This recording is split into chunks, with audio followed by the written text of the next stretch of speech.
So kita akan buat macam mana kita nak gunakan market adapt ni untuk advantage kita during trading.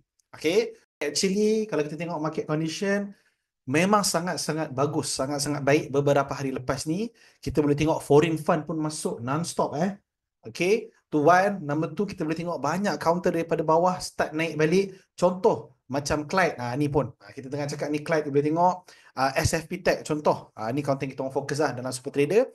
Daripada harga 22 sen dia dah naik 26 sen. So about almost 20%.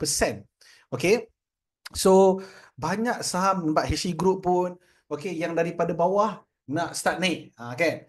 So semalam pun memang market sangat aktif, 4 bilion lebih volume. Hari ni kita boleh tengok volume 3.3, mungkin by closing 4 bilion. So sangat-sangat baik kalau you tanya saya. Right? Index pun almost breakout 1006 balik. So guys, inilah waktu yang kita nanti kan. Right, hari tu lepuh lama juga actually, daripada Ogos tahun lepas sampailah March tahun ni. Lepas March tu baru slowly start kita nampak ada petanda-petanda dah. Alright, bulan lepas pun April pun bagus. Mei makin bagus.